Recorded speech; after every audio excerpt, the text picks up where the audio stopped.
So good morning everyone. मैं आज कुछ खास इंफॉर्मेशन को लेके आया हूं और आपको मैं कुछ खास इंफॉर्मेशन देना चाहता हूं।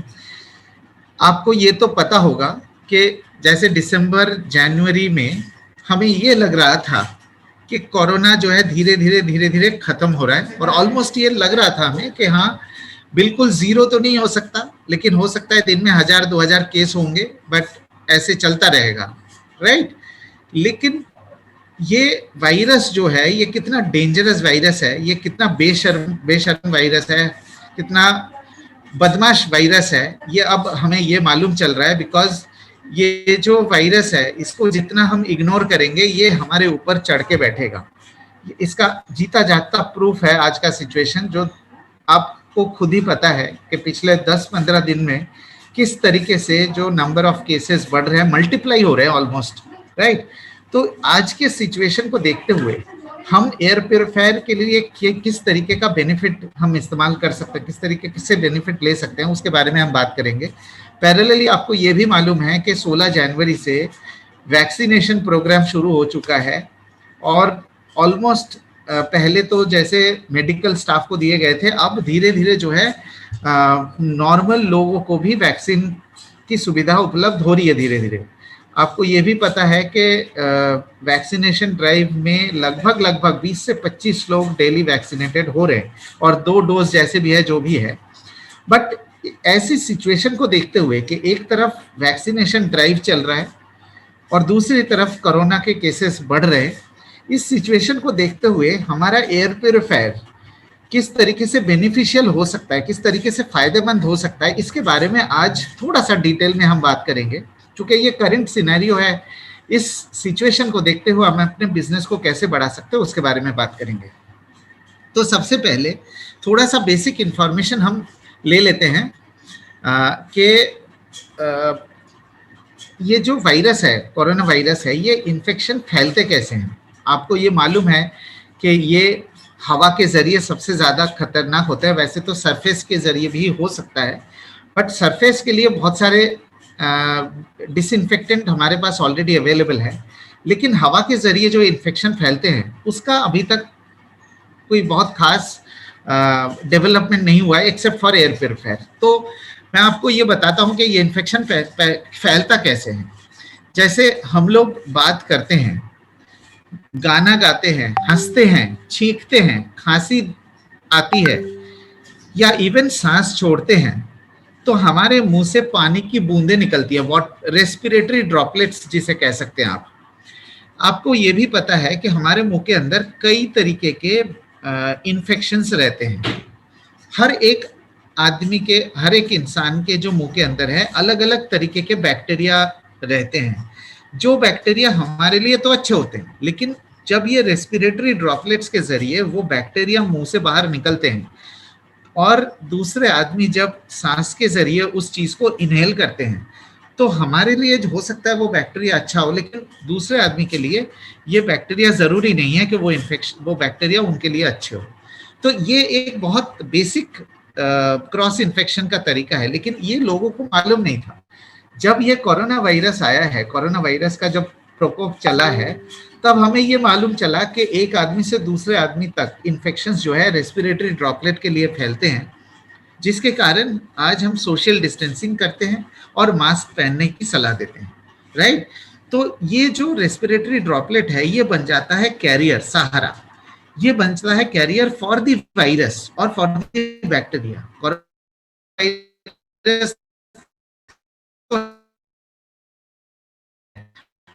कई छोड़ते हैं, जब बात करते हैं तो ज्यादा निकलते हैं, जब हंसते हैं तो और ज्यादा निकलते हैं, जब छींकते हैं तो और ज्यादा निकलते हैं, लेकिन जब हम सांस छोड़ते भी हैं तब भी निकलते हैं।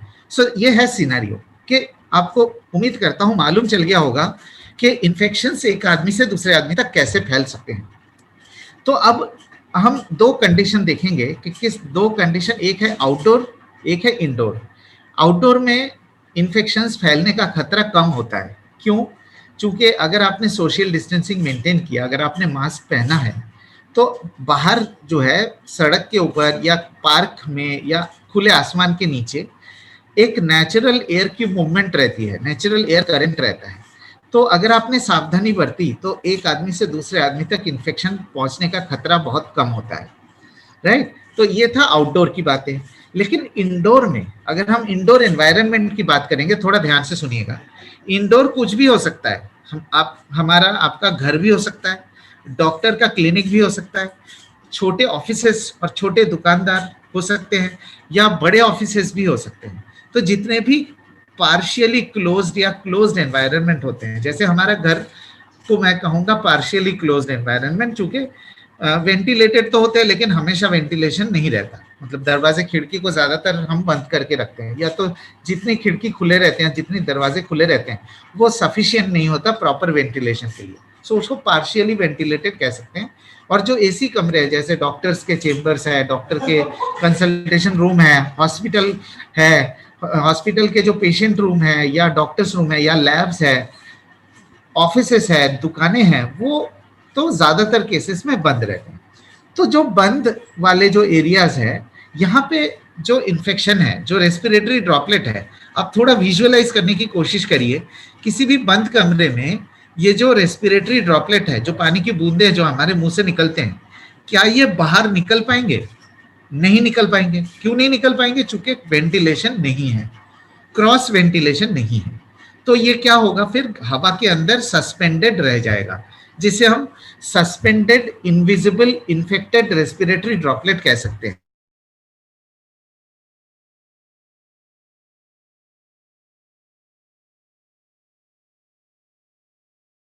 और मजेदार बात यह है कि हमारे जो कमरे हैं उसमें सीलिंग फैन भी होता है, एयर कंडीशनर भी होते हैं, लेकिन ना सीलिंग फैन इस सस्पेंडेड रेस्पिरेटरी ड्रॉपलेट्स को निकाल सकता है, ना हमारे एयर कंडीशनर इसको निकाल सकता है। क्यों मालूम है आपको? चूंकि सीलिंग फैन जो है, जब आप पंखे चलाएंगे तो ये कमरे के अंदर ही घूमता रहेगा, ये कमरे से निकलेगा नहीं, कमरे के अंदर ही घूमता रहेगा। और एयर कंडीशनर से भी, एयर कंडीशनर में ऐसा कोई फिल्टर नहीं है जो उस तरीके के, उस साइज के इन्फेक्टेड रेस्पिरेटरी ड्रॉपलेट को एब्जॉर्ब कर सके। तो जो जाली होता है फिल्टर के अंदर, वो बड़े बड़े धूल मिट्टी को तो एब्जॉर्ब कर सकता है, लेकिन जो ये रेस्पिरेटरी ड्रॉपलेट है वो इतने छोटे होते हैं साइज में, उसको एब्जॉर्ब नहीं कर सकता। तो वो सर्कुलेट होता रहेगा कमरे के अंदर। उम्मीद करता हूं मैं आपको ये समझा पाया ये कॉन्सेप्ट। तो एक बार समराइज कर लेते हैं, अभी तक हमने क्या डिस्कस किया है। पहला पॉइंट हमने ये डिस्कस किया कि आज के सिचुएशन में वैक्सीनेशन ड्राइव शुरू हो चुका है, पैरेलली पिछले 15-20 दिनों में कोरोना के केसेस बढ़ रहे हैं। तो अभी एक अजीब सा सिचुएशन है, और जो नॉर्मल एक्टिविटीज है वो तो चल ही रहे है ना, जो हम ऑफिस जाना, दुकान जाना या इधर उधर घूमना, वो शादी पार्टी वो सब चल रहे हैं। तो अभी हमारे पास क्या ऑप्शन है, अभी हमारे पास क्या डेंजर है, क्या खतरा क्या है? खतरा ये है कि ये जो रेस्पिरेटरी ड्रॉपलेट है, ये हमारे मुंह से जो निकलते हैं वो एक इन्फेक्शन का कैरियर है। और ये जो इन्फेक्शन का कैरियर है रेस्पिरेटरी ड्रॉपलेट, ये आउटडोर एनवायरनमेंट में इतना खतरनाक नहीं है, बिकॉज एक नेचुरल एयर करंट रहते हैं आउटडोर में। अगर आपने सोशल डिस्टेंसिंग मेंटेन किया, मास्क पहना हुआ है, तो आउटडोर में खतरा ऑलमोस्ट नहीं के बराबर है। लेकिन इंडोर एनवायरनमेंट में ये खतरा बहुत ज्यादा है। क्यों? बिकॉज ज्यादातर केसेस में ये वेंटिलेटेड नहीं होते, ज्यादातर केसेस में ये एयर कंडीशनड होते हैं। चाहे हमारा घर है, चाहे हॉस्पिटल है, चाहे डॉक्टर्स क्लिनिक है, चाहे होटल्स है, रेस्टोरेंट्स है, ऑफिसेस है, छोटे ऑफिसेस है, बड़े ऑफिसेस है, इंडिविजुअल ऑफिसेस है, होम ऑफिसेस है, तो जितने भी इंडोर स्पेस है वहां पे ये जो सस्पेंडेड ड्रॉपलेट्स है ये ज्यादा देर तक हवा में तैरता रहेगा। और जब ये हवा में तैरते रहेंगे तो हमारे इन्फेक्शन का खतरा जो है मल्टीप्लाई हो जाता है, मतलब इन्फेक्टेड होने का खतरा मल्टीप्लाई हो जाता है। तो इसको आप ये भी कह सकते हैं कि हमारा एक्सपोजर बढ़ जाता है, इन इन्फेक्शंस पे हमारा एक्सपोजर बढ़ जाता है। तो आप अगर उस कमरे में 6-8 घंटे रहते हैं, अगर आप 6-8 घंटे पेड़ के नीचे बैठेंगे तो आपका एक्सपोजर कितना होगा?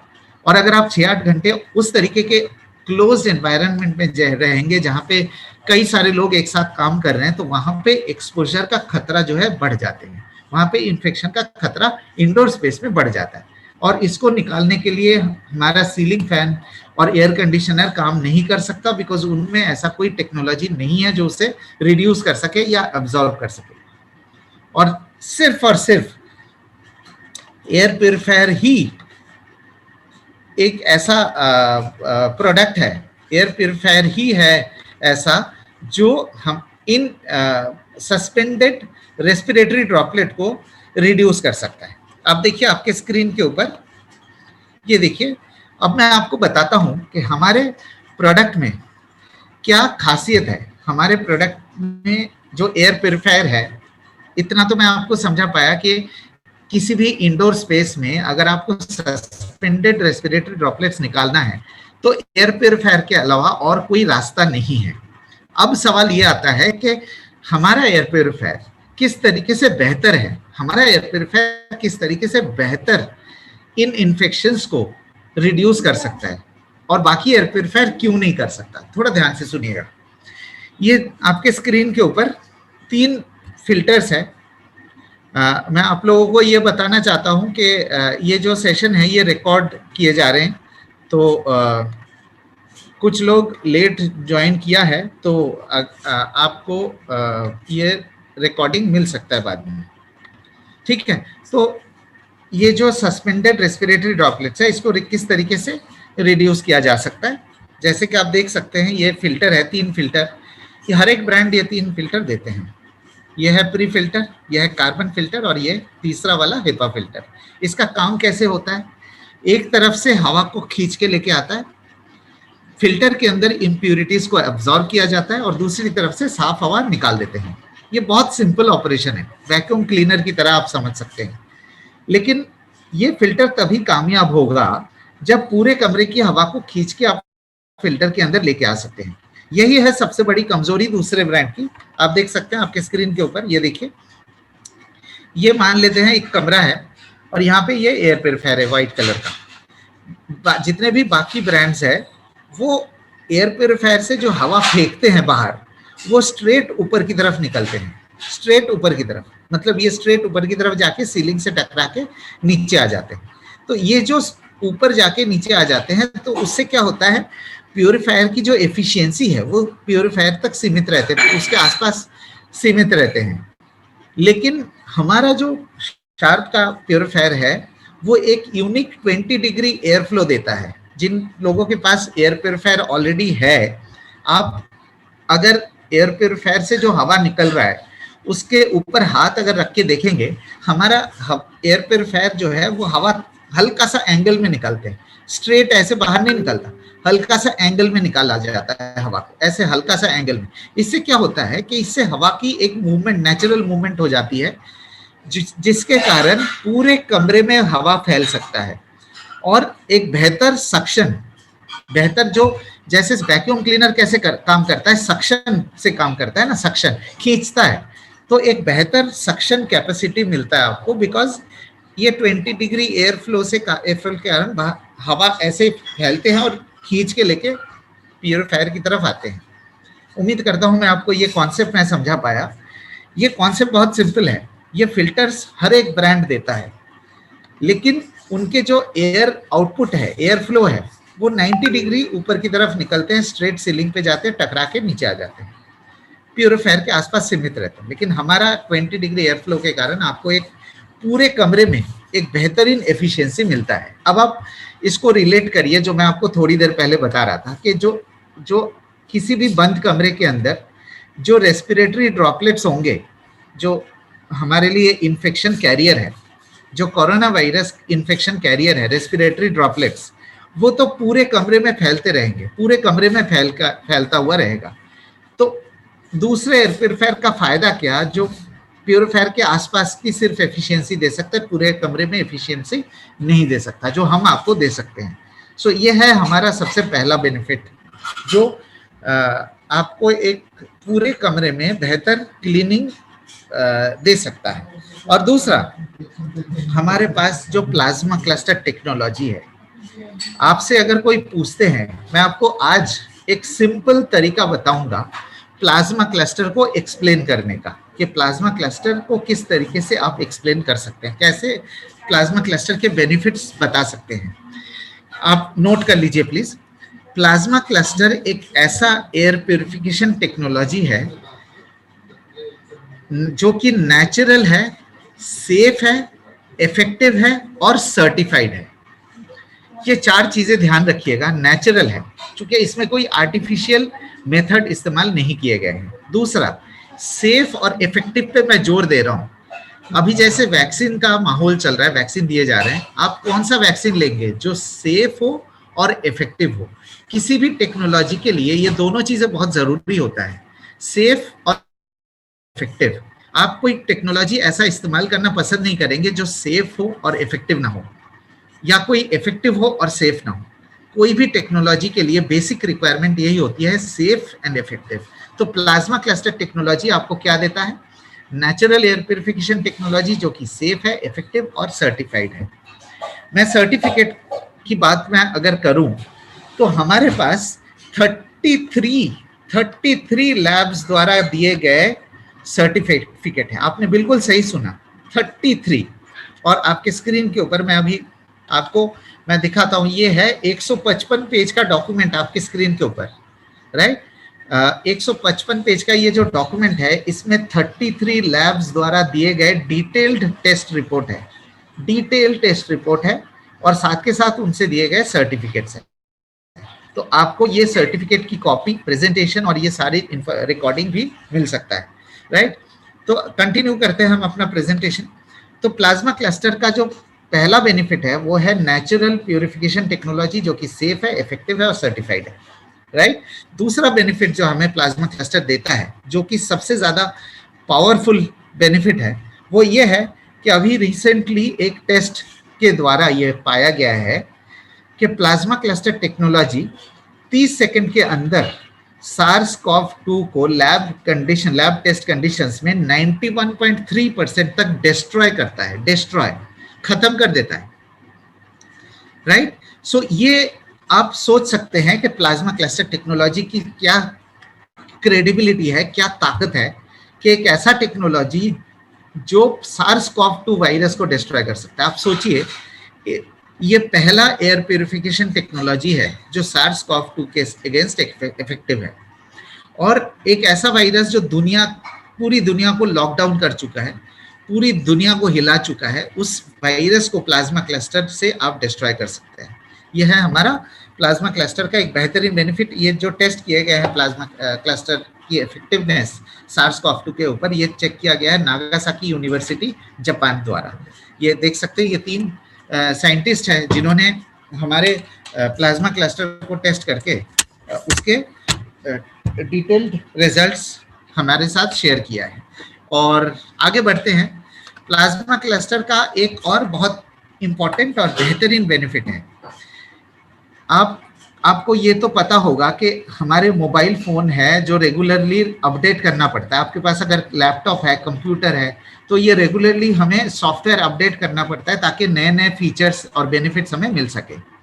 लेकिन प्लाज्मा क्लस्टर क्योंकि नेचुरल टेक्नोलॉजी है, राइट, नेचुरल टेक्नोलॉजी होने के कारण प्लाज्मा क्लस्टर के किसी भी तरीके का अपग्रेड करने की जरूरत नहीं पड़ती। प्लाज्मा क्लस्टर एक ऐसा टेक्नोलॉजी है जिसके नए नए बेनिफिट्स का हमें मालूम चल रहा है। ये जो 33 सर्टिफिकेट्स जो आज हमारे पास है, जब हमने वेस्टीज के साथ काम करना शुरू किया था 2015 में, तब हमारे पास 19 सर्टिफिकेट थे, 19।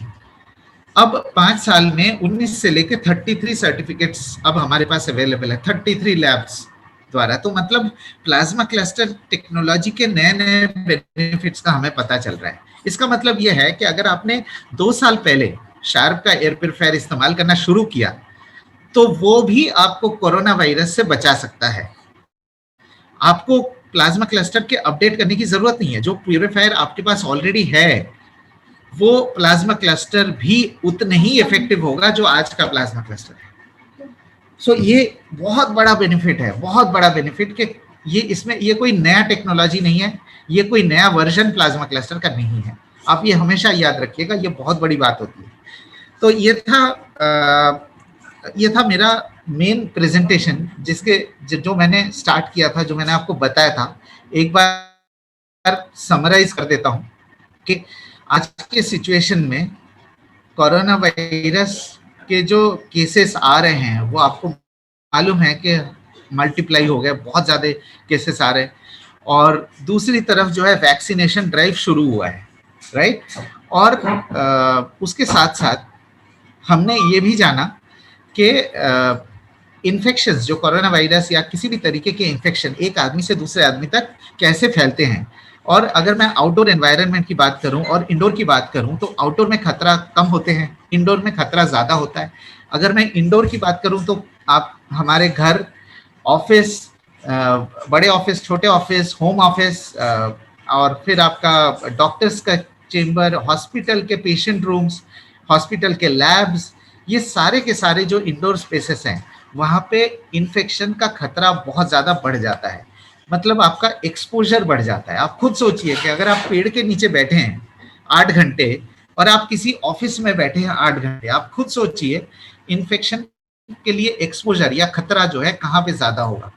सो ऑब्वियस बात यह है कि एयर प्योरीफायर के अलावा कोई भी ऐसा चीज़ नहीं है जो इस इन्फेक्शन को रिड्यूस कर सके। उम्मीद करता हूं मैं आपको ये कॉन्सेप्ट समझा पाया। क्योंकि इंडोर एनवायरनमेंट में एयर कंडीशनर भी होते हैं, सीलिंग फैन भी होते हैं, लेकिन इन दोनों में से कोई भी इन्फेक्शंस को रिड्यूस नहीं कर सकता, सिर्फ और सिर्फ एयर प्योरीफायर ही कर सकता है। और आपको हमने ये भी बताया कि हमारे एयर प्योरीफायर किस तरीके से बेहतर एफिशिएंसी देता है ऐसी सिचुएशन में। चूंकि एक तो हमारे फिल्ट्रेशन सिस्टम की इफेक्टिवनेस बेटर है, और दूसरी तरफ हमारे पास एक ऐसी टेक्नोलॉजी है जो नेचुरल है, सेफ है, इफेक्टिव है। अब मैं आपको एक और पॉइंट बताता हूं। आपके मन में एक सवाल आएगा कि वैक्सीनेशन जब आ चुका है, वैक्सीन जब आ चुका है, तो हमें एयर प्योरीफायर लेने की जरूरत क्या है। तो अब आप मेरी बात को ध्यान से सुनिए कि वैक्सीन काम कैसे करता है। मैं नहीं मना कर रहा हूं कि वैक्सीन हमें लेना नहीं चाहिए, और एयर प्योरीफायर कोई वैक्सीन का रिप्लेसमेंट नहीं है। ये दोनों एक दूसरे को कॉम्प्लीमेंट करता है। हम ये भी नहीं कह रहे हैं कि एयर प्योरीफायर से आपको वैक्सीन लेने की जरूरत नहीं है। मैं ये भी नहीं कह रहा हूं कि vaccine is the ultimate thing. तो हम किस तरीके से दोनों चीजों को मिला के हम अपने सेफ्टी को और प्रिकॉशंस को कैसे एनहांस कर सकते हैं, इसके बारे में मैं बताना चाहता हूं। आप थोड़ा सा सोचिए कि ये जो इन्फेक्शन हमारे शरीर के अंदर आते हैं, ये हवा के जरिए आते हैं। ये हमारे नाक से आ सकते हैं या तो मुंह से आ सकते हैं। ये दो ही रास्ते हैं जो इन्फेक्शन हमारे शरीर के अंदर आते हैं। तो जब ये इन्फेक्शन शरीर के अंदर आते हैं तो ये हमारे नाक में या गले में सबसे पहले अटैक करता है। जब भी ये गले में अटैक करते हैं तो गले में सेल्स के साथ वो मल्टीप्लाई करना शुरू कर देता है, जो होस्ट सेल जिसे आप कह सकते हैं। तो उसके साथ ये वायरस जो है इमीडिएटली मल्टीप्लिकेशन चालू कर देता है। जैसे ये मल्टीप्लिकेशन चालू होगा उसके बाद वैक्सीन का काम शुरू होता है, स्टार्ट होता है। मतलब जब इन्फेक्शन शरीर के अंदर आ चुका है और मल्टीप्लाई करना शुरू कर दिया है, उसके बाद वैक्सीन एंटीबॉडीज तैयार करेगा और उसके साथ लड़ेगा और उसको डिस्ट्रॉय करेगा बॉडी के अंदर। यह है वैक्सीन का काम। मैं ये नहीं कह रहा हूं कि इसकी जरूरत नहीं है, बिल्कुल जरूरत है। चूंकि हम एयर प्योरीफायर को 24 घंटे गले में लटका के घूम नहीं सकते, लेकिन अगर हम एयर प्योरीफायर को अपने बेडरूम में, अपने क्लिनिक में, अपने ऑफिस में, अपने होम ऑफिस में, या पेशेंट रूम में, होटल्स में, रेस्टोरेंट में, जिम में, सैलून में, हम अपने एयर प्योरीफायर को इस्तेमाल करके अगर एक्सपोजर को रिड्यूस कर सकते हैं। मैंने आपको जैसे कहा था कि पेड़ के नीचे बैठने का एक्सपोजर और ऑफिस के अंदर बैठने में एक्सपोजर, कहाँ पे एक्सपोजर ज्यादा है, चाहे वो ऑफिस है, चाहे हॉस्पिटल है, चाहे क्लिनिक है, चाहे घर है, कोई भी। तो एक्सपोजर किसी भी बंद एरिया में ज्यादा होता है। तो उस जगह अगर हम एयर प्योरीफायर लगाते हैं तो हम अपने आप को प्रिवेंट कर सकते हैं, बिकॉज हवा के जरिए इन्फेक्शन जो शरीर के अंदर जाते हैं, और जहाँ पे एक्सपोजर ज्यादा है वहां पे हमने प्योरीफायर लगा के हम एक्सपोजर को रिड्यूस कर सकते हैं, इन्फेक्शन को रिड्यूस कर सकते हैं। यह है कॉन्सेप्ट हमारा। सो एयर प्योरीफायर एक प्रिवेंशन के साथ साथ हमें प्रोटेक्शन भी दे सकता है, एक्सपोजर को रिड्यूस कर सकता है। और हमारे वैक्सीन जब काम करेगा, अगर गलती से शरीर के अंदर चला गया तो वैक्सीन तो काम करेगा ही करेगा, बट एयर प्योरीफायर लगा के हम उस खतरे को रिड्यूस कर सकते हैं। उम्मीद करता हूं कि मैं ये कॉन्सेप्ट आपको समझा पाया। ये बहुत इंपॉर्टेंट कॉन्सेप्ट है और इस कॉन्सेप्ट के साथ आज अगर आप अपने बिजनेस को बढ़ाने की कोशिश करेंगे तो मुझे लगता है कि ये बहुत ज़्यादा अपॉर्चुनिटी आपके सामने है। और कुछ ऑब्जेक्शंस का जो हमें सामना करना पड़ता है रेगुलरली, तो उसके बारे में बात करता हूं। जब भी एयर प्योरीफायर को लेके हम किसी से बात करते हैं तो काफ़ी सारे नेगेटिविटी हमें फेस करना पड़ता है। किस तरीके की नेगेटिविटी? सबसे पहली बात कि हम घर पे तो लगा लेंगे, बाहर जाएंगे क्या करेंगे, क्लिनिक में तो लगा लेंगे, बाहर जाएंगे क्या करेंगे, राइट। दूसरी बात कि हमें अच्छी हवा की आदत पड़ जाएगी, हमारी इम्यूनिटी कमजोर हो जाएगी, राइट। तो ये इस तरीके के कई सारी नेगेटिव चीजों का सामना करना पड़ता है। तो मैं आपको एक ऐसा एग्जाम्पल आज मैं दूंगा आपको, जिससे आप ये सारे के सारे नेगेटिविटी जो आपके स्क्रीन के ऊपर दिखाई दे रहे हैं, ये सारे के सारी चीजें जो है एक झटके में खत्म कर सकते हैं 2 मिनट के अंदर। आप सुनिए कैसे नेगेटिविटी को खत्म करेंगे। आपके स्क्रीन के ऊपर आप देख सकते हैं एक गंदे नाली का फोटो है।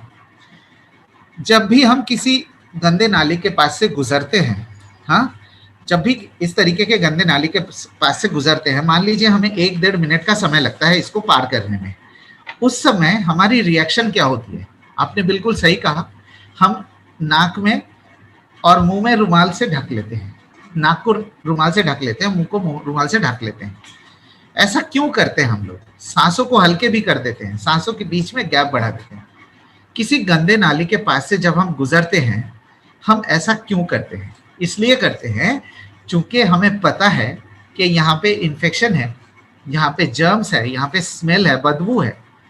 तो नाक में रुमाल डाल के या मुंह को ढक के हम उस गंदगी को कम से कम करने की कोशिश करते हैं। क्या आप उसको पूरे तरीके से जीरो कर सकते हैं?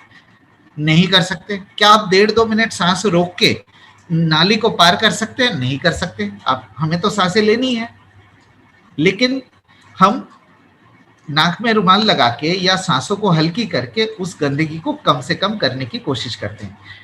एयर प्योरीफायर भी ठीक उसी तरीके से काम करता है। उम्मीद करता हूं मैं आपको ये कॉन्सेप्ट समझा पाया। एयर प्योरीफायर कैसे काम करता है। अब आप ये सोचिए कि कौन सी ऐसी जगह है जहां पे हम सबसे ज्यादा समय रहते हैं। डॉक्टर क्लिनिक हो गए, ऑफिस हो गए, फिर आपके जैसे हॉस्पिटल का पेशेंट रूम हो गया, लैब्स हो गए, हॉस्पिटल के अंदर जो MRI लैब होते हैं या आपके अल्ट्रासाउंड लैब होते हैं, एक्सरे लैब होते हैं, ये लैब्स हो गए। फिर हमारा घर हो गए, घर के अंदर बेडरूम है जहाँ पे हम सबसे ज्यादा समय रहते हैं। तो जिस जगह हम सबसे ज्यादा समय रहते हैं वहां पे अगर हमने एयर प्योरीफायर का इस्तेमाल किया, जैसे मैंने थोड़ी देर पहले कहा था, एक्सपोजर को रिड्यूस करने के लिए एयर प्योरीफायर का इस्तेमाल किया, तो हम इम्प्यूरिटीज की मात्रा वो घटा सकते हैं। फॉर एग्जाम्पल, अगर दिन में जैसे हम 11,000 लीटर हवा में सांस लेते हैं, 11,000 लीटर्स हमारे शरीर के अंदर हर रोज हमारे लंग्स में से गुजरते हैं। ये जो 11,000 लीटर हवा जो हमारे शरीर के अंदर रोज आते हैं, इस 11,000 लीटर हवा के जरिए जो इम्प्यूरिटीज आती है, मान लीजिए वो 10 सिगरेट जितना नुकसान करता है। मतलब 11,000 लीटर हवा विदाउट प्रोटेक्शन मान लीजिए 10 सिगरेट जितना नुकसान करता है। वैसे तो देखिए एक सिगरेट भी नुकसान देता है, इसको मैं एज एन एग्जाम्पल बता रहा हूँ, इसको रूपक की तरह लीजिए, लिटरली मत लीजिए। तो एयर प्योरीफायर का इस्तेमाल करने से आप उस 10 सिगरेट को 5 सिगरेट में रिड्यूस कर सकते हैं, अपने एक्सपोजर को रिड्यूस कर सकते हैं। मतलब अगर बेडरूम में या डॉक्टर्स क्लिनिक में, ऑफिस में, सैलून में, होटल्स में, रेस्टोरेंट्स में, हॉस्पिटल के पेशेंट रूम में या लैब्स में आपने एयर प्योरीफायर का इस्तेमाल किया और एक क्लीन एनवायरनमेंट में अगर 6, 8, 10 घंटे रहे, तो हम अपने एक्सपोजर को रिड्यूस कर सकते हैं। मतलब 24 घंटे में विदाउट प्रोटेक्शन अगर 10 सिगरेट जितना नुकसान होता है, तो एयर प्योरीफायर में रह के, अगर प्योरीफाइड एनवायरनमेंट में रह के हम उस चीज को रिड्यूस कर सकते हैं। तो ये था मेन कॉन्सेप्ट। गंदे नाली का मैंने एग्जांपल इसलिए दिया ताकि हमें एयर प्योरीफायर की नीड को क्रिएट कर सके, एयर प्योरीफायर के जो ऑब्जेक्शन होते हैं लोगों में, उस चीज को खत्म कर सके। होपफुली ये भी कॉन्सेप्ट मैं आपको एक्सप्लेन कर पाया। तो ये अब मैं एक लास्ट पार्ट में आ गया हूँ प्रेजेंटेशन के अपने, कि एयर प्योरीफायर से हमें कैसे मालूम चलेगा कि उससे हमें फायदा हो रहा है, एयर प्योरीफायर काम कर रहा है, ये कैसे पता चलेगा। ये एक बहुत बड़ा हेजिटेशन होता है लोगों में, चूंकि एयर प्योरीफायर एक ऐसा प्रोडक्ट है जिसके लिए हमें कोई इमीडिएट रिजल्ट नहीं मिलते हैं, है ना। तो जाहिर सी बात है, क्या होता है कि जब इमीडिएट रिजल्ट नहीं मिलते तो लोगों को एक हेजिटेशन होता है कि प्योरीफायर परचेज करूं कि ना करूं। हाँ, तो ये हेजिटेशन को कैसे हम निकाल सकते हैं एयर प्योरीफायर के बेनिफिट्स बता के, कि आप एयर प्योरीफायर जब लगाएंगे तो आपको 2 दिन से लेके 1 साल के अंदर किस तरीके के बेनिफिट मिल सकते हैं आपके स्क्रीन के ऊपर। चूंकि जब हम एसी लगाते हैं तो हमें एसी से ठंडी हवा मिलती है, जब हम मोबाइल फोन लेके आते हैं तो मोबाइल से कॉल कर सकते हैं, लेकिन एयर प्योरीफायर से इमीडिएट हमें कोई रिजल्ट नहीं मिलता। तो अगर आप ऐसे घर में एयर प्योरीफायर का इस्तेमाल करते हैं जिनके घर में रेस्पिरेटरी इन्फेक्शंस है, जैसे एस्थमा, एलर्जी है, वीजिंग है, किसी भी तरीके के जो रेस्पिरेटरी इन्फेक्शंस है, अगर ऐसे कमरों में, ऐसे घर में एयर प्योरीफायर का इस्तेमाल करते हैं, तो खास करके जिनको एस्थमा या एलर्जी अटैक्स होते हैं, तो 7 से 10 दिन के अंदर आप 50% तक एस्थमा और एलर्जी अटैक्स को रिड्यूस कर सकते हैं। 3 से 4 दिन के अंदर बाकी रेस्पिरेटरी इन्फेक्शंस को रिड्यूस कर सकते हैं। मतलब जिनको एस्थमा अटैक होते हैं, खास करके उन लोगों के लिए मैं बता रहा हूँ, आपकी स्क्रीन के ऊपर अभी आप देख सकते हैं, यूके एलर्जी एक बहुत बड़ी संस्था है जो कंटिन्यूअसली रिसर्च करते रहते हैं उन प्रोडक्ट्स के ऊपर जो एस्थमा एलर्जी को नेचुरली और विदाउट मेडिकेशन रिड्यूस करते हैं। और उन्होंने हमारे प्रोडक्ट को टेस्ट करके सील ऑफ अप्रूवल सर्टिफिकेट दिया। ये देख सकते हैं सील ऑफ अप्रूवल सर्टिफिकेट, जिसका ये मतलब है कि एस्थमा और एलर्जी को रिड्यूस करने के लिए सबसे बेहतर जो है शार्प का एयर प्योरीफायर है। ये था हमारा पहला बेनिफिट। दूसरा और चौथे बेनिफिट को मैं कंबाइन करके बताता हूँ। यहाँ पे जितने भी लोग मुझे सुन रहे हैं, आप लोग जहाँ भी रहते होंगे, ऑन एन एवरेज 50 से 60% घर में एयर कंडीशनर लग चुका है, राइट। अगर ये category A B C cities होंगे तो हो सकता है कैटेगरी सी सिटी या डी सिटी में हो सकता है परसेंटेज कम हो, लेकिन अगर मैं एवरेज मान के चलूं तो मान लेते हैं 40 to 50% घर में एसी लगा हुआ है। एक सिंपल सा क्वेश्चन मैं आपसे पूछना चाहता हूं, जिनके घर में एसी लगा हुआ है, जब आप एसी कमरे में सो के उठते हैं, क्या आपको या आपके किसी फैमिली मेंबर को सर में भारीपन, नाक बंद, गले में खराश या सुबह उठ के छींकने की शिकायत होती है?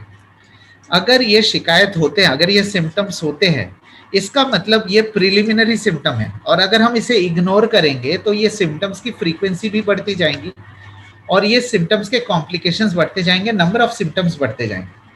तो एयर प्योरीफायर लगाने से, एयर कंडीशनर रूम में एयर प्योरीफायर के साथ आप एयर कंडीशनर को अगर यूज करेंगे, तो मैं इस समय इसकी बात इसलिए कर रहा हूं चूंकि गर्मी शुरू हो चुका है, एसी का इस्तेमाल करना लोग शुरू कर चुके हैं।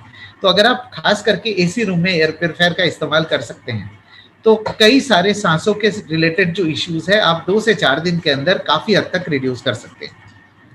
इसके बारे में अगर आपको डिटेल में जानकारी चाहिए तो मैं प्रोग्राम के एंड में आपको मैं अपना कॉन्टैक्ट नंबर दूंगा। तो जो भी प्रेजेंटेशन आज मैंने किया है उसके डिटेल में अगर आपको जानकारी चाहिए तो आप मुझे व्हाट्सएप कर सकते हैं, कॉल कर सकते हैं, ठीक है। और तीसरा बेनिफिट जो आपको शार्प एयर प्योरीफायर लगा के मिलता है वो खास करके बच्चों के लिए है। आपको पता है कि जब बच्चे पैदा होते हैं तो हम एक सारी चीजों का ध्यान रखते हैं, हर एक चीज का ध्यान रखते हैं, साबुन, तेल, शैम्पू, पाउडर, हर एक चीज। लेकिन क्या हम ये ध्यान रखते हैं कि जो 11,000 लीटर हवा जो बच्चों के शरीर के अंदर, बच्चों के लंग्स के अंदर से रोज गुजरते हैं? आप एक बात को सोचिए, जब बच्चे पैदा होते हैं, क्या हम उनको पहले दिन दाल सब्जी रोटी जो हम खाते हैं, क्या हम उनको खिला देंगे? नहीं खिला सकते हैं ना, चूंकि उनके डाइजेस्टिव सिस्टम अभी तक प्रॉपर तरीके से डेवलप नहीं हुआ है। तो 6 महीने 7 महीने के बाद हम धीरे धीरे जो है बच्चों को बाहर का खाना खिलाना शुरू करते हैं। तो हम ऐसा क्यों करते हैं? ताकि प्रॉपरली डाइजेस्टिव प्रोसेस डेवलप हो सके, प्रॉपरली स्टोमक और पूरी की पूरी डाइजेस्टिव सिस्टम डेवलप हो सके। लेकिन जो रेस्पिरेटरी सिस्टम है, पहले सेकंड से जब बच्चे पैदा होते हैं उस दिन से लेके हर रोज 11,000 लीटर पोल्यूटेड एयर का झटका रेस्पिरेटरी सिस्टम को झेलना पड़ता है, जिसके कारण आपने देखा होगा कि बच्चे आजकल ज्यादा बीमार पड़ते हैं। और ये इसीलिए होता है बिकॉज हमने सारी चीजों का तो ध्यान रखा, लेकिन 11,000 लीटर हवा जो बच्चों के ओवरऑल डेवलपमेंट के लिए सबसे ज्यादा वाइटल है, उसी को हमने इग्नोर कर दिया, जिसके कारण बच्चे बार बार बीमार पड़ते हैं, डॉक्टर के पास जाते हैं, डॉक्टर दवाई देते हैं, उससे टेम्पररी रिलीफ मिलता है, लेकिन लॉन्ग टर्म साइड इफेक्ट रह जाते हैं। तो एयर प्योरीफायर का इस्तेमाल करने से बच्चों के इम्यूनिटी सिस्टम को भी आप बेहतर डेवलप कर सकते हैं और बच्चों के रेस्पिरेटरी इन्फेक्शंस और रेस्पिरेटरी डिजीजेस को भी रिड्यूस कर सकते हैं। तो हमारे लिए एयर प्योरीफायर का सबसे बड़ा बेनिफिट क्या है? अगर मैं घर की बात करूं तो सबसे बड़ा बेनिफिट ये है कि हम अपने रेस्पिरेटरी इन्फेक्शंस को रिड्यूस कर सकते हैं और साथ के साथ इन फ्यूचर हम अपने आप को प्रोटेक्ट भी कर सकते हैं। और जैसे कि मैंने आपको थोड़ी देर पहले कहा, शार्प एयर प्योरीफायर से बेटर ये काम और कोई नहीं कर सकता। तो इसके साथ मैं आज अपना प्रेजेंटेशन जो हमारा, और मैं अब रिक्वेस्ट करूंगा मेरे कलीग जो विजय कुमार जी ज्वाइन कर चुके हैं। विजय कुमार जी, आप अपने आप को अनम्यूट करिए please.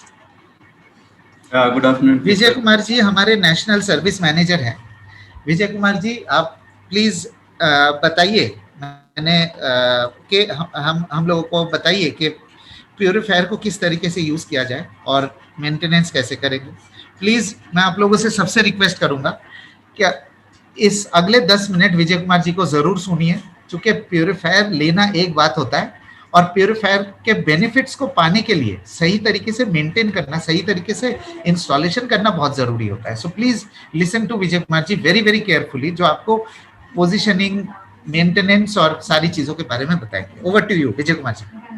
Thank you Shubhendu and good afternoon people. देखिए 10 मिनट टाइम और दे दीजिए, उसके बाद आपके क्वेश्चंस लेंगे। देखिए एयर प्योरीफायर जो है, शार्प का एयर प्योरीफायर, ये डिजाइन किया गया है सिंपल और मतलब स्टाइलिश तो है ही, simple use and you know non stop working, इस तरीके की जो इंटरनेशनल स्टैंडर्ड्स हैं उसके लिए डिजाइन किया गया है। तो ये आपका जो है ये डू इट, मतलब इसको आप खुद ही इंस्टॉल कर सकते हैं, प्लग एंड प्ले बोलते हैं। तो इसको खुद ही इंस्टॉल कर सकते हैं, टू सम एक्सटेंट आप इसको मेंटेन भी कर सकते हैं। और जो है इसको मैं आगे बताता हूँ कि इसको कैसे कहाँ लगाना है। तो इंस्टॉलेशन हम बात करेंगे कहाँ पे लगाना है। पहले सवाल ये होता है कि लोकेशन है, कहाँ लगाना है। लगाना ये है कि आप जहाँ पे ज़्यादा देर रहते हैं, like bedroom is the best place, तो बेडरूम में लगा सकते हैं। और इसकी कवरेज है 250 स्क्वायर फीट, तो ज़्यादातर बेडरूम इतने ही होते हैं या इससे छोटे ही होते हैं ज़्यादातर। तो इसको जो है ये फ्री स्टैंडिंग मॉडल है, इसको कहीं पे भी खड़ा कर सकते हैं। तो लेट अस अंडरस्टैंड कि ये आपका जो है ये रूम में आप एयर कंडीशन रूम में लगा रहे हैं। लगाने के लिए एयर कंडीशन रूम में सब जगह बंद होता है और एयर प्योरीफायर काम ऐसा करता है, रूम में जो भी डर्टी एयर है, मतलब जो पोल्यूटेड एयर है, उसको ड्रॉ करता है, खींचता है। उसके बाद उसको फिल्टरों के द्वारा जो है भेजते हैं एंड देन एंड में प्लाज्मा क्लस्टर जो अभी शुभन जी ने बताया था, वो टेक्नोलॉजी को मिक्स करते हैं, आयन्स मिक्स करते हैं, उसके ऊपर भेजते हैं। This is how it is working and it will work in a cyclic manner, मतलब ये लगातार चलते रहता है। तो आपका जो रूम है विद इन 12 to 15 मिनट्स एक बार क्लीन अप हो जाएगा, फिर से ये काम करेगा। सो इस तरह से ये कंटिन्यूअस चलता रहता है।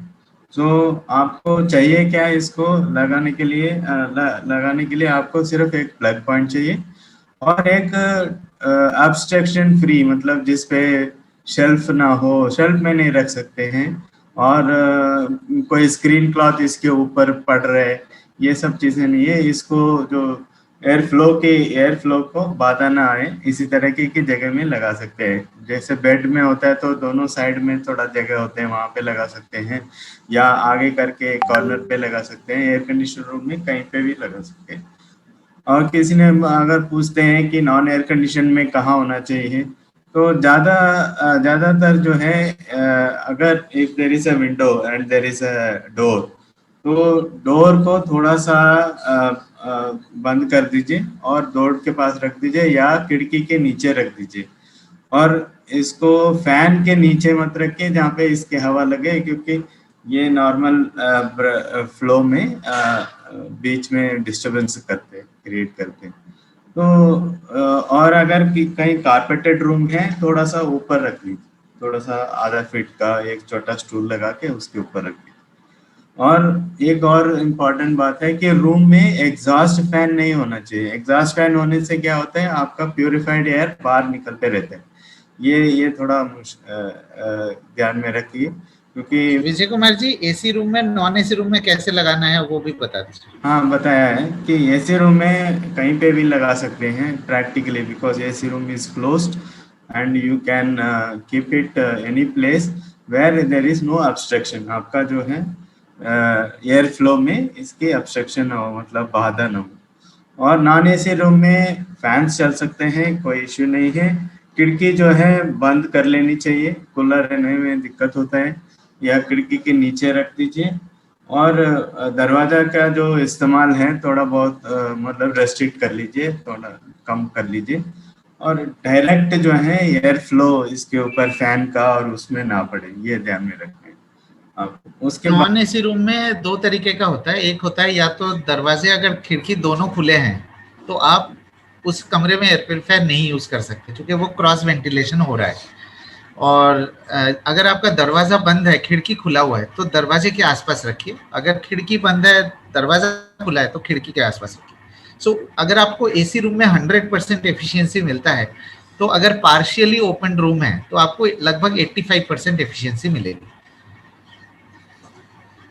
हाँ, तो ठीक है, तो इस तरह से है। और आपका जो ये करने के लिए उसके बाद लोकेशन चूज कर लिया, उसके बाद आप जो है ये बैक से पीछे से आप एयर प्योरीफायर को खोलिए। ये एक प्लास्टिक कवर होता है, इसको हम प्री फिल्टर भी बोलते हैं, ये वाला जो बाहर वाइट वाला जो जाली है। और इसके बीच में होता है, उसके जैसे खोलेंगे आपको एक बीच वाले बीच में जो डायग्राम दिखाया गया वैसे मिलेंगे। इसको कार्बन फिल्टर बोलते हैं, एक्टिवेटेड कार्बन फिल्टर। और लास्ट में जो है आपका हिपा फिल्टर होता है। तो ये जो है इसके ऊपर आपका नए मशीन में प्लास्टिक सील्ड, मतलब पॉलीथीन छड़ी हुई होती है, इसको निकालना जरूरी है सर। ये important, this is the only thing you have to do for installation. इसके ऊपर पॉलीथीन होता है, उसको निकालना जरूरी है, निकालना ही पड़ेगा, क्योंकि उसके बाद ही जो है ना फिल्टर्स काम कर सकेंगे। तो हम लोगों को कई बार देखने को ये मिला है कि लोग जो है इसको नहीं निकालते हैं, फिर बोलते हैं कि भाई एयर प्यूरिफिकेशन नहीं हो रहा है और इसमें आपका हमारे पास इट इज कंजेस्टेड, और इनसे कहते हैं कि भाई सांस ले नहीं पा रहे हैं हम, थिंग्स लाइक दैट। तो उसको निकालना है, दैट इज द इंस्टॉलेशन का एक पार्ट है। उसके बाद उसी तरफ से बंद कर लीजिए। एक छोटा सा रिबन होता है व्हाइट कलर का रिबन, ये हमारा हिपा फिल्टर में, वो पहले ऊपर की तरफ डालें। वन वे यूज है वो। और बीच में जो है आपका कार्बन फिल्टर लगा दीजिए पॉलीथीन निकाल के। और फिर एंड में जो है आपका ये कवर है उसको बंद कर दीजिए। ये भी एक प्री फिल्टर है, बड़े पार्टिकल्स को फिल्टर करके रोक लेता है। तो उसके बाद जो है आप एसी एसी में ऑन कर दीजिए, मतलब एसी मेंस बिजली लगा दीजिए इस पे। 5 एम्पेयर का सॉकेट चाहिए, तो उसके बाद आपका ऑन हो जाएगा। और इसमें 3 ही बटन है फंक्शन। फंक्शन में एक है ऑन ऑफ बटन, उसके बाद होता है एक fan speed button. Fan speed में एक लो, मीडियम और हाई होता है, और ज़्यादातर जो है आपको मीडियम में रखना है, क्योंकि उससे उतने ही साइज के बेडरूम होते हैं। या अगर थोड़ा सा रूम बड़ा है तो आप इसको हाई में रखिए, ठीक है। और एक बटन होता है हेस। हेस बटन का ये है कि जब ज़्यादा पॉल्यूशन दिख रहा है आपको, या अंदर का जो हवा फॉल है, मतलब थोड़ा सा स्मेल कर रहा है, या आपने 2-3 दिन के बाद, 4 दिन के बाद रूम खोला है, आपको थोड़ा सा महसूस हो रहा है कि डर्टी है एयर, तो उस टाइम पे आप हेज में चलाइए 1-2 घंटे, उसके बाद इसको नॉर्मल मोड पे चला सकते हैं। और एक इंडिकेटर होता है, टाइमर और इंडिकेटर होता है। तो इंडिकेटर बस फिल्टर इंडिकेशन, फिल्टर की जब चेंज करने का होता है तो वो फिल्टर इंडिकेशन होती है। और एक और है आपका फिल्टर्स जो है, इसमें हार्ट होते हैं, HEPA फिल्टर और कार्बन फिल्टर। और HEPA filter is the most important filter, क्योंकि इसने आपको PM 2.5 को फिल्टर करना है, ठीक है। और PCI तो आपका बैक्टीरिया वायरस मार देगा, लेकिन आपको फिल्टर जो है, HEPA फिल्टर जो है आपकी डस्ट PM 2.5 को फिल्टर करेगा। सो इसको आप हर 15 दिन में, दिल्ली वाला है तो, या तो नॉर्मल में एक महीने में एक बार आपको बाहर निकाल के बाहर ले जाना है कमरे से, और बालकनी वगैरह टाइप की जगह पे, वहाँ पे उसको एक ब्रश लेके, अगर या आपके पास कोई अगर वैक्यूम क्लीनर है उससे जो है क्लीन कर सकते हैं, छोटा वैक्यूम क्लीनर होता है ना उससे। और जो बाहर का जो है that you can clean by water, but activated carbon filter और HEPA फिल्टर उसको बिल्कुल नहीं करना है, पानी खराब हो जाएंगे, ठीक है। तो this is the maintenance routine. और फिल्टर यूज अप हो गया, चोक हो रहा है, धीरे धीरे फिल्टर कर दिया है, तो ये कैसे जाने? ये दो तीन इंडिकेशन होता है। एक तो ये बाहर का जो प्योरीफाइड जो एयर होता है उसके जो है स्पीड कम हो जाएगा, प्रेशर कम हो जाएगा। दूसरा जो है ये HEPA फिल्टर है वो काला हो गया होगा बहुत ही, आप 2-3 बार क्लीन करने के बावजूद भी जो है हवा कम निकल रही होंगी। तीसरा जो है एक स्मेल आएगा। देखिए ये स्मेल को लेके ना हमारे पास बहुत सारे लोगों का डाउट होता है, कह रहे हैं सर हमने कुछ ही दिन यूज किया है, स्मेल आया है। देखिए एक बात मैं यहाँ पे बहुत क्लियरली कहना चाहता हूँ, ये मशीन में कोई स्मेल नहीं आते हैं, ये तो स्मेल को फिल्टर कर दिया। और बहुत सारे इधर उधर के किचन के या धूप बत्ती की जो भी होती हैं, ये सब स्मोक जब फिल्टर कर देगा, इसके पोल्यूटेड जो पोल्यूशन मॉलिक्यूल है उसमें रहता है HEPA फिल्टर में, वो थोड़ा दिन के बाद हो ना, वो कुछ मिक्सअप होके मॉइस्चर के, हवा के मॉइस्चर से एक अजीब सा फॉल सा स्मेल आता है। तो ये क्वालिटी इश्यू नहीं है। जनरली लोग बोलते हैं हमें कि भाई ये आपका क्वालिटी है, इसमें से स्मेल आ रहा है, ऐसा बिल्कुल नहीं है। ये आपको फिल्टर करके, मतलब पोल्यूटेंट को फिल्टर करके आपको बचाया, आपका लंग्स को बचाया। तो ये चीज़ आप ध्यान रख लीजिएगा। और आपको लॉन्ग लाइफ करना है तो जब जब इस तरीके की स्मेल आते हैं रूम में, थोड़ी देर बंद कर लीजिए, कोई दिक्कत नहीं है, बिकॉज प्योरिफिकेशन तो चल ही रहा है, चलता रहता है। तो इसको थोड़ी देर बंद कर लीजिए, वेंटिलेट कर दीजिए रूम को, उसके बाद लगा दीजिए, ये बहुत इंपॉर्टेंट चीज़ है, ठीक है। This is the maintenance part हो गया। और आपका इसके 3 साल की वारंटी होती है, जो कि सिर्फ शार्प ही दे सकते हैं, अगर ऑनलाइन से खरीदेंगे तो नहीं मिलेगा। और आपको सील्ड यूनिट मिलेगा, यूज्ड रीपैक्ड यूनिट नहीं मिलेगा। और तीसरी बात यह है कि आपके इसमें इसी में जो है आपका कॉल सेंटर का स्टिकर नंबर होता है, और जो है उसमें कर सकते हैं, या आपका उसी नंबर, उसी में एक मिस्ड कॉल नंबर होती है, उसको आप यूज करके हमारे पास इंस्टॉलेशन की मदद चाहिए या कुछ भी प्रॉब्लम है तो आप हमें कांटेक्ट कर सकते हैं directly, without going through your distributors. You can directly call us, which will shorten our life. And हमारे पास 16 ब्रांचेस हैं, जिसमें हमारे इंजीनियर्स हैं, शार्प की खुद इंजीनियर्स होते हैं, पोस्टेड होते हैं। और नेशन वाइड मतलब ऑल इंडिया के हमारे पास लोकेशन वाइज जो है सर्विस मिलेगा। वैसे तो ज़रूरत नहीं पड़ेगी, but we have the full service setup. ये सब जो है आपको अवेलेबल होगा अगर शार्प से खरीदते हैं तो। सो पहले आप लोग जो है, जो मेंबर्स हैं, वो लोग खरीदें, एक्सपीरियंस करें, तो आपको बेचने में आसानी होगी। जब महसूस हो जाए ना, तो then you can confidently sell to others. So this is about installation. Thank you Vijay Kumar ji. Filter की कोई वारंटी नहीं होती। कुछ लोगों के जो क्वेश्चंस मैंने पढ़ा है उसको मैं आंसर एक एक करके मैं देना चाहता हूँ। फिल्टर की कोई वारंटी नहीं होती। फिल्टर की रेटेड लाइफ 2 साल की होती है। हमारे प्रोडक्ट की वारंटी जो है मार्च तक 3 साल का था, अभी 2 साल का हो गया है। अभी हम लोग देखेंगे अगर उसको आगे आने वाले टाइम में 3 साल का कर सकते हैं। As of now it is 2 years warranty. और फिल्टर वारंटी में कवर नहीं होता। फिल्टर का रिप्लेसमेंट किस कंडीशन में करना है वो विजय कुमार जी ने आपको बता दिया है। और ये आप ध्यान रखिए कि प्योरीफायर को मेंटेनेंस करना बहुत ज़रूरी है, रेगुलरली मेंटेनेंस करना ज़रूरी है। किसी का ये क्वेश्चन था कि अमेजोन में प्रोडक्ट सस्ते में मिलता है, तो मैं उनको आपको ये बताना चाहता हूँ कि वो इलीगल है, अनऑथराइज्ड है, और उसके कोई वारंटी आपको नहीं मिलेगी उस प्रोडक्ट की, अगर कोई भी अमेजोन पे परचेज करते हैं या सेल करते हैं। तो ये चीज़ हमारे वारंटी कार्ड पे भी मेंशन्ड है, और हमारे वेबसाइट जो in.sharp जो हमारा वेबसाइट है उस पर भी ये चीज़ मेंशन्ड है। कुछ क्वेश्चंस और आए थे कि AC room non AC room वाला, वो ऑलरेडी हम लोग आंसर कर चुके हैं। और ये भी क्वेश्चन आया था कि फिल्टर का कॉस्ट कितना है। जो कार्बन फिल्टर और हेपा फिल्टर, ये दोनों फिल्टर आपको वेस्टीज से मिलेगा, दोनों अलग अलग मिलेगा, और ये दोनों का मिला के लगभग कॉस्ट इसका 6,000 के आसपास है।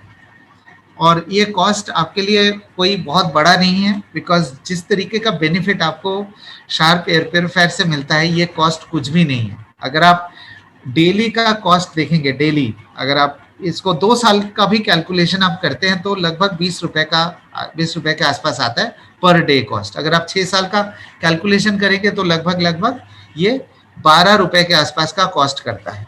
ठीक है, तो आप कॉस्ट को मत देखिए, आप बेनिफिट्स क्या क्या आपको एयर प्योरीफायर लगा के मिल सकते हैं, उस बेनिफिट्स के बारे में आप सोचिए।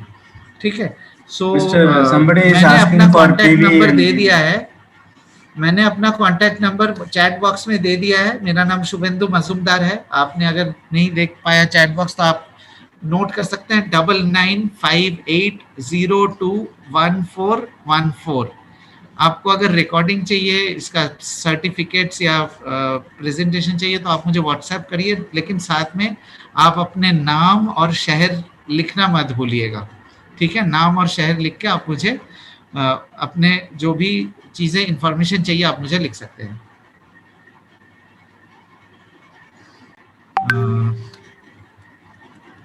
वारंट और कोई देखता हूँ क्वेश्चन, और कोई रूम के कहाँ प्लेस करें, सुमित रूम में कहाँ प्लेस करें पूछ रहे हैं Vijay Kumar ji. Placement can be anywhere. आप अगर एयर कंडीशन रूम बोलते हैं, हम एक सिनेरियो है जिसमें रूम है एयर कंडीशन, आप कहीं पे भी लगा सकते हैं। जो एयर प्योरीफायर का आउटलेट है वो आप कहीं पे भी, मतलब उसका ऑब्स्ट्रक्शन मतलब बाधा ना हो, वो पूरा एक साइकिल से होते हैं। ये प्योरीफाई करता है फिर ड्रॉ करता है, तो इस तरह से कहीं पे भी लगा सकते हैं उसको। मतलब जनरली क्या है, आप बेड में हैं, बेड होते हैं उसके दोनों साइड लेफ्ट या राइट वहाँ लगा सकते हैं, या बिल्कुल अपोजिट साइड वहाँ लगा सकते हैं, किसी भी एक कॉर्नर पे 1 फीट की दूरी पे।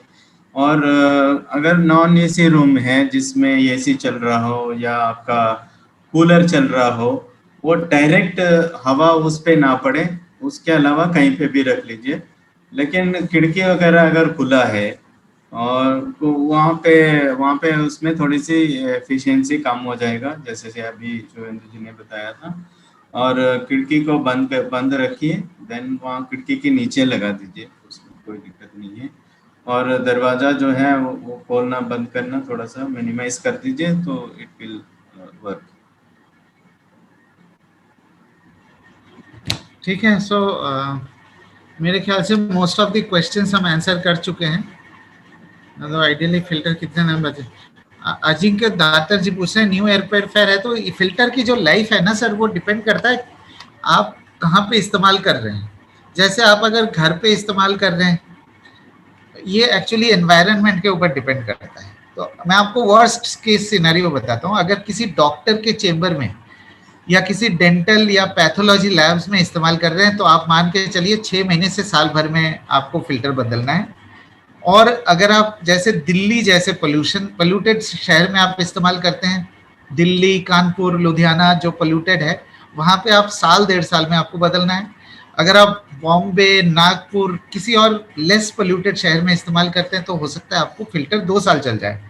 लेकिन फिल्टर का जो आप फिल्टर की फिक्र मत करिए, फिल्टर आपको तब रिप्लेस करना है या तो उसके स्मेल आ रहे हो तब रिप्लेस करना है, या तो फिल्टर का जो एयर प्रेशर है, जो बाहर हवा निकलते हैं, अगर वो प्रेशर रिड्यूस हो जाए तो आपको फिल्टर बदलना है। और आज के सेशन से एक चीज तो क्लियर है कि एयर प्योरीफायर का इस्तेमाल किसी पोल्यूटेड शहर से रिलेशनशिप नहीं रखता। एयर प्योरीफायर आपको चाहिए कि नहीं चाहिए वो डिपेंड करता है कि हमारे घर में रेस्पिरेटरी सिम्टम्स की फ्रीक्वेंसी क्या है। अगर आप चाहे हिमाचल में रहते हो, चाहे कन्याकुमारी में रहते हो, चाहे भुज में रहते हैं या चाहे नॉर्थ ईस्ट में रहते हैं, ये मैटर नहीं करता। मैटर ये करते हैं कि हमारे फैमिली में जो रेस्पिरेटरी सिम्टम्स है, जैसे सर्दी, जुकाम, एस्थमा, एलर्जी, ब्रोंकाइटिस, ये अगर सिम्टम्स है, एयर प्योरीफायर से आप इन सिम्टम्स को रिड्यूस कर सकते हैं और प्रोटेक्ट कर सकते हैं। आप इसको एज ए हेल्थ बेनिफिट के तौर पे देखिए, आप इसको as a pollution removal device के तौर पे मत देखिए। अगर आप इसको पोल्यूशन रिमूवल डिवाइस के तौर पे देखेंगे तो आपकी हो सकता है कि आपको लगे कि नहीं इसकी जरूरत नहीं है, लेकिन अगर आप इसको health improvement device, health protective device और हेल्थ प्रिवेंशन डिवाइस के तौर पे देखेंगे तो आपको लगेगा कि हर घर में प्योरीफायर की जरूरत है। इसके साथ आज हम हमारे प्रेजेंटेशंस को एंड कर रहे हैं। नितिन जी, क्या आप मुझे सुन पा रहे हैं? देखता हूं मैं अगर नितिन जी है कि नहीं। हाँ, नितिन जी शायद किसी और चीज की वजह से बिजी हो गए। मैं आप लोगों से ये मैं रिक्वेस्ट करूंगा कि मैंने अपना कॉन्टैक्ट नंबर दे दिया है। जो लोग कॉन्टैक्ट नंबर चैट बॉक्स में दे रहे हैं, आई एम सॉरी, मैं उसको कॉपी नहीं कर पाऊंगा। मैंने अपना कॉन्टैक्ट नंबर चैट बॉक्स में दे दिया है, एक बार और बता देता हूँ, 9958021414। तो अगर आपको मैसेज भेजना है तो प्लीज आप अपने नाम, आपका शहर और आपको क्या इंफॉर्मेशन चाहिए लिख के भेजिए व्हाट्सएप पे, ठीक है? मुझे थोड़ा सा लेट हो सकता है रिस्पांस देने में, बट मैं रिस्पांस आपको दूंगा। और ठीक है, सो इसके साथ आज का प्रेजेंटेशन हम यहाँ पे एंड करते हैं। उम्मीद करता हूँ आपको अच्छा लगा और इस प्रेजेंटेशन के जरिए आप अपने बिजनेस को मल्टीप्लाई कर सके, यही हमारी आशा है। Thank you so much, wish you well. Thank you.